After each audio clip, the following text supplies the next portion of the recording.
Now, let's go a bit further.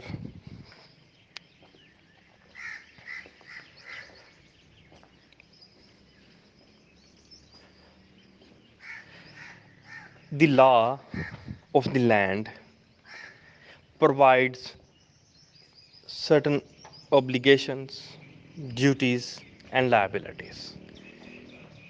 And if these duties, obligations, and liabilities are violated, ultimately it will result into wrongs, and wrongs are punished and addressed. Do you guys know the difference between liability, obligation, and duty? That what is liability, what is duty, and what is obligation? These are the restriction of the law of the land, and you must be familiar about it, about their differences, about their. Let me tell you. First of all, take liability. Forget about obligation and duty. Liability is basically the result or the consequences of the violation of obligation and duty. Liability comes whenever you violate your duty and obligation. So liability is the direct consequence of the violation and infringement of duty and obligation. Liability is quite different between obligation and duty. One cannot even put them together, because liability is not the obligation and duty. Liability is the direct result of the violation of duty and obligation. So liability, if you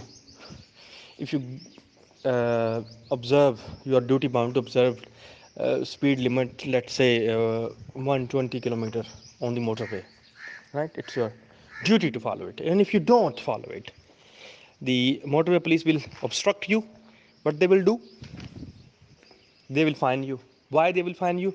Because you have violated your duty. What was the duty? To observe the speed limit under 120, and you have violated it. So once you have violated it, you are liable to pay the fine. So this liable or this liability arises after the violation of duty or obligation, right? So keep that thing in mind, that whenever you violate your obligation and duty, the result, the consequences, the खमियाजा, the नतीजा जो आप भुगतेंगे, नतीजा जो आप भुगतेंगे, वो liability होता है. Now let's come to obligation and duty. पहले आप अपने ज़हन में ये रखें कि obligation and duty दोनों जिम्मेदारियां हैं, ठीक है. लेकिन अगर एक जिम्मेदारी कुछ अफराद पे हो, 1 2 3 4 5 6 7 8 10 डिटर्मिनेट इंडिविजुअल्स के ऊपर हो, और एक जिम्मेदारी पूरी सोसाइटी के ऊपर हो, ठीक है ना. आपने एग्रीमेंट किया एक बंदे के साथ कि मैं ये प्लाट आपसे ख़रीदना चाहता हूँ. उस बंदे ने एग्रीमेंट, उस बंदे ने आपने ऑफ़र की, उसने एक्सेप्ट की, ठीक है. एग्रीमेंट फॉर्म हो गया. अब उस एग्रीमेंट में ये है कि mister A B C are the buyers and mister C D E are the seller. So these are the 6 parties into this agreement. Now if the purchaser party or the the seller party does not don't fulfill the terms and condition of the agreement, who will be liable? If purchaser party backs out or don't fulfill, don't pay him the amount, ठीक है, then those seller will go to the court of law. Against whom? Against those 3 individuals. So I have said कि जब जिम्मेदारी चंद अशखास के ऊपर हो वो obligation होगी, और जब जिम्मेदारी पूरी सोसाइटी के ऊपर हो तो वो ड्यूटी होगी. ऑब्लिगेशन और ड्यूटी में सिर्फ एक फ़र्क है कि स्कोप का. اوبلیگیشن میں ذمہ داری چند افراد پہ ہوتی ہے جو اس ٹرانزیکشن میں انوالو ہوتے ہیں، جبکہ ڈیوٹی ایک ایسی ذمہ داری ہے جو پوری کی پوری سوسائٹی کے اوپر لائی کرتی ہے. For example if you buy a piece of land and you don't fix a boundary wall over it, you said it's my property. Now each and every person in the society is duty bound not to trespass into your property. Each and every person in the society is duty bound not to trespass, not to transgress into your rights over that particular property. This is the duty. But if you want to buy when you were buying that piece of land from Mr. A, suppose from Mr. A, now if Mr. A violates your right pertaining to that very transaction, only and only Mr. A is liable. So obligation, this will be the obligation. And when you get your property, the duty will lie over the all of the society not to interfere into your premises. So in other words, I can say easily that obligation is a duty which lie over a specific individuals, whereas that duty which lies to all the people in the society is called duty. So the difference is of scope. Now if each obligation and duty is violated, it will be a wrong and it will be dealt in accordance with the law. So this is the job, this is the real job of the law enforcement agencies, to make sure that every wrong should be redressed. I've also mentioned you the principle of natural justice, that no wrong should be allowed to go unpunished. Every wrong should be addressed. So having said this,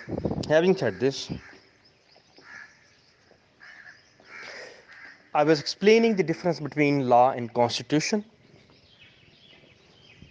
and obligation, liability and duty are the guardians of the observance of the law of the land. Is there any ambiguity between the concept of law of the land and constitution? I guess not. So let's go further. Now we address our topic in hand, the constitutionalism and extra constitutionalism. My dear students, I have searched a very blistering article over that particular topic. You will love it, you will enjoy it.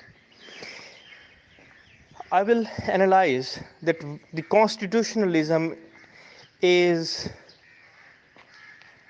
to put the limitations over the unfettered powers of the state institutions. Limitize it, circumscribe it, organize it, define it, limitize it. Don't let any institution go beyond its given powers in the Constitution.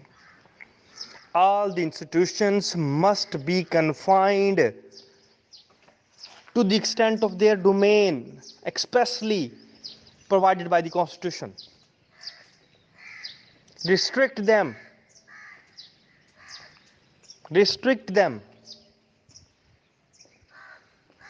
This is what the constitutionalism is. Now, extra constitutionalism.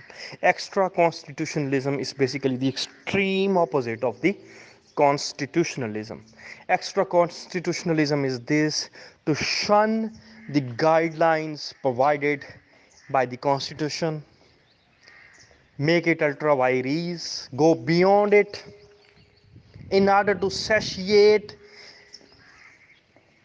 hunger of power, to shatter the basic fabric of the state, to demolish the state apparatus, to demolish the principles of separation of powers, to demolish the principles of checks and balances.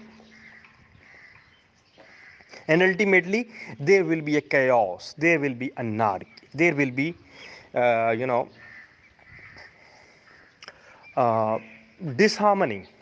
As you can say that uh, in uh, in the recent scenario, this coronavirus issue, no one knows what is happening. No one is in charge. No one is defined to be in control of the system. We will start from the consular level, from consular level to the prime minister. Is there any certainty? One day one statement comes, another day another statement comes. There is a discrepancy. Why there is a discrepancy? Because the powers are not defined. Powers are not defined. It should be like this, that once a policy statement is made from the high ups, it must be followed as it is. It must be followed in toto. But there is, whenever there is lack of coordination, whenever there is undefined